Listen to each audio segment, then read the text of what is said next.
Bonsoir Marion Maréchal Le Pen. Bonsoir. Alors vous êtes députée Front National de la 3e circonscription du Vaucluse. Vous êtes la Benjamine de l'Assemblée nationale, 23 ans depuis le 10 décembre, Exactement. donc à peine quelques jours.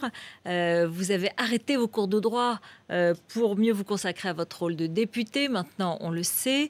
Vous ne faites pas beaucoup de télévision, vous n'apparaissez pas souvent à la télévision, donc merci d'être venu sur BFM J'essaye TV. d'entretenir la flamme, voyez-vous, je m'en tiens à 1 ou 2 médias par semaine, parce que je voudrais pas que ce soit le grand désamour. National. Non, la flamme avec les médias, l'étincelle, pour pas que ça devienne, ça passe de la passion au grand désamour. Donc, alors, on sera ni dans la passion ni dans le grand désamour, on va être dans une interview très normale et dans laquelle je vais vous demander un peu à quoi vous servez, parce que vous êtes deux avec Gilbert Collard, deux seulement, non inscrits.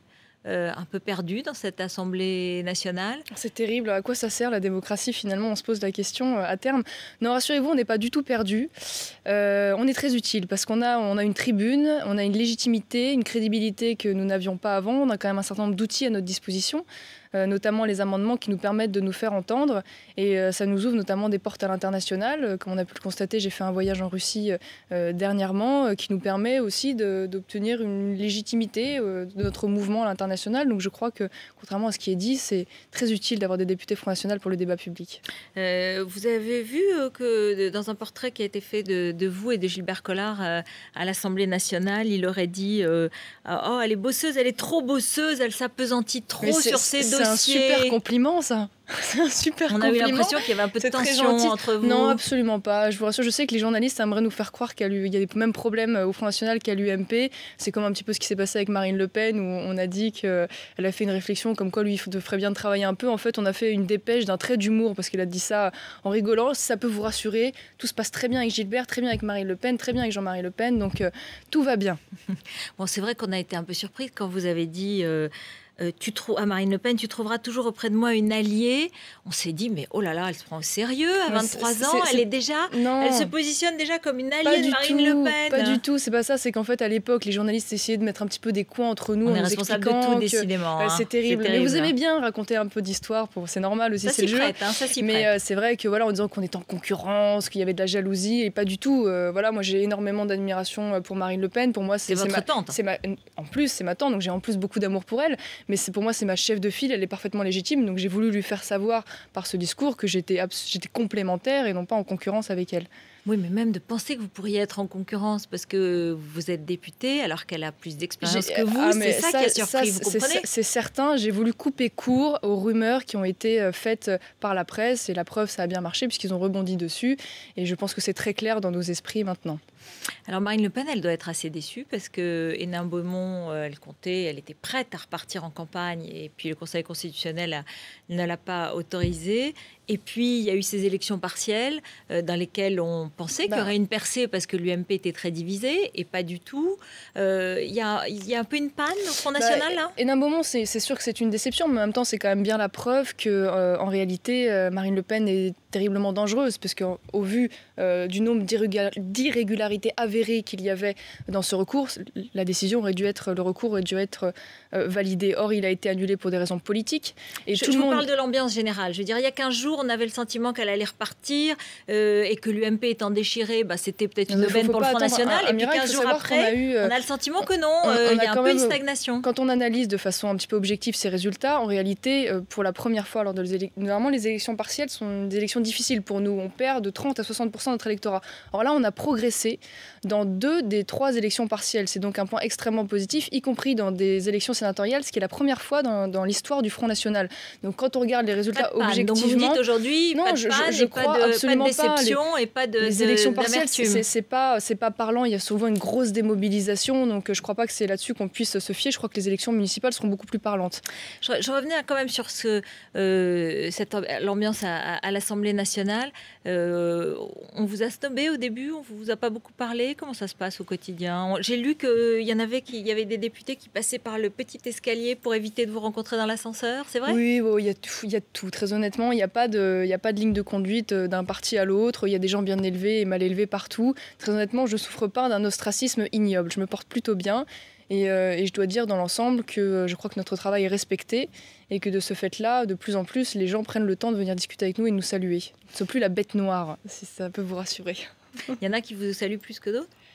Oui, il y en a qui, depuis le départ, ont au moins eu le mérite d'être républicains et démocrates et qui ont su saluer et discuter normalement avec l'élu quand même que je suis. Par exemple, Monsieur Mariton, un certain nombre de députés UMP, Monsieur Mamère, par exemple. Enfin bon, il y a un peu de tout, il n'y a pas de règle générale.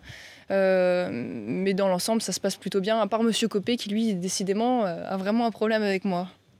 Alors, l'actualité aujourd'hui, c'est le voyage en Algérie de François Hollande. Je voudrais qu'on écoute une phrase et que vous me disiez ce que vous en pensez, hein, François Hollande, tout à l'heure, donc à la conférence de presse.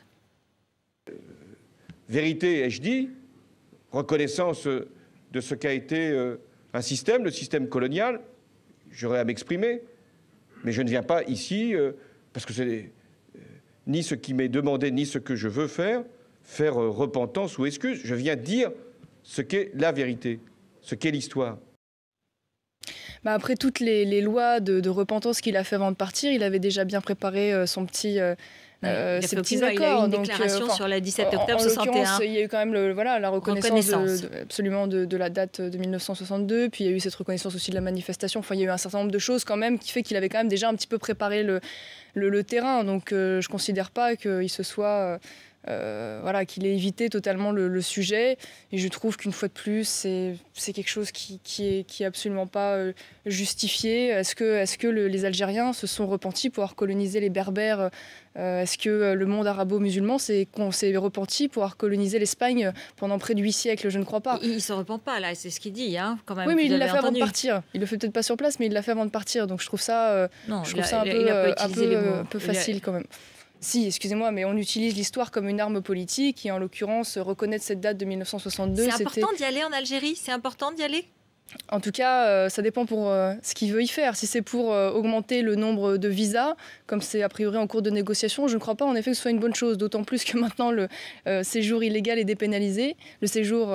donc bon, je trouve que si c'est pour faire ça, non, c'est pas très utile.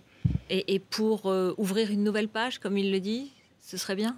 Pas à n'importe quel prix, et pas au prix de la dignité en tout cas. Donc, en tout cas, moi je suis un petit peu étonnée quand M. Hollande nous dit que finalement il veut traiter d'égal à égal avec l'Algérie. Très honnêtement, l'Algérie est quand même pas un exemple de démocratie. C'est quand même un pays qui est rongé par la corruption, par la pauvreté. Je trouve que ce genre de propos va un petit peu loin.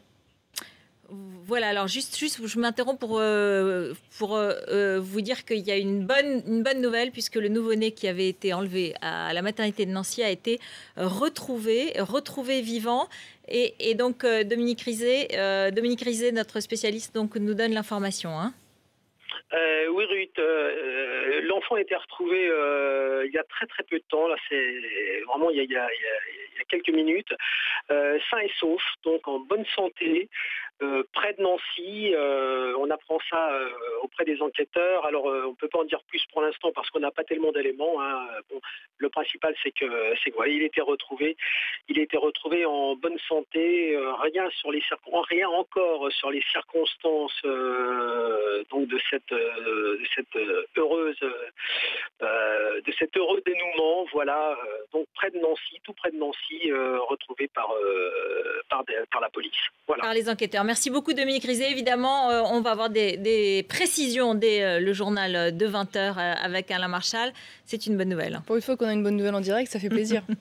Absolument. Et vous voyez, sur BFM TV, on la donne immédiatement, même si on interrompt une interview. Effectivement, on est tous contents.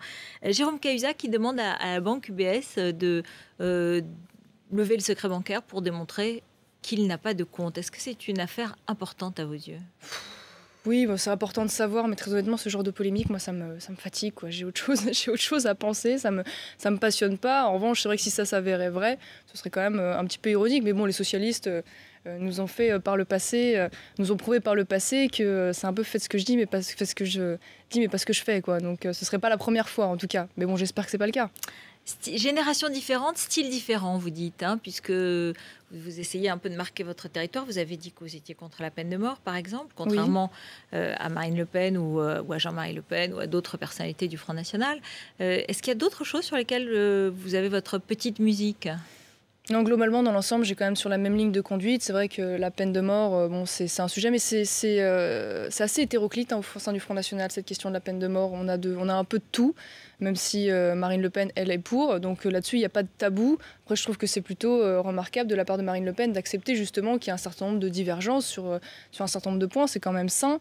Après, dans l'ensemble, je suis quand même sur la même ligne. Donc c'est normal, c'est tout à fait normal. Et Jean-Marie Le Pen, alors vous habitez avec votre mère dans le château de Montretout, au-dessus. Dans le château de Montretout? Non, absolument pas. J'habite dans le sud, à Carpentras, figurez-vous. J'ai un appartement depuis mon élection et je m'y porte très bien. Et quand vous êtes à l'Assemblée nationale, vous habitez Paris ou vous habitez Saint-Cloud? Je loge pas à Carpentras quand je suis à l'Assemblée nationale. Ça me paraîtrait un petit peu compliqué. Donc oui, en effet, je loge sur Paris, absolument. Et donc, vous êtes très proche de votre grand-père. On dit, certains ont même affirmé qu'il vous avait mis un peu sur orbite pour ennuyer sa fille. Incroyable. Franchement, très honnêtement, je suis fatiguée de tout ça. Je suis extrêmement fatiguée de tout ça. Je crois que c'est pas très intéressant. Je crois pas du tout à ça. Nous, je crois qu'on a le mérite d'être quand même un parti uni, avec un chef de file certain, qu'on a une ligne politique constante, et je crois que les Français s'en rendent parfaitement compte. Et c'est pas parce qu'on essaye de faire croire qu'il y a des difficultés entre nous que cela s'avère vrai. Il y a beaucoup d'amour, notamment également dans cette famille. Donc rassurez-vous, là-dessus, tout va bien. Il n'y a pas de problème. Merci Marion Maréchal Le Pen. Vous êtes la bienvenue pour revenir commenter l'actualité sur notre plateau. Restez avec nous, c'est Alain Marchal, le 20h, je vous retrouve avec Olivier Mazan.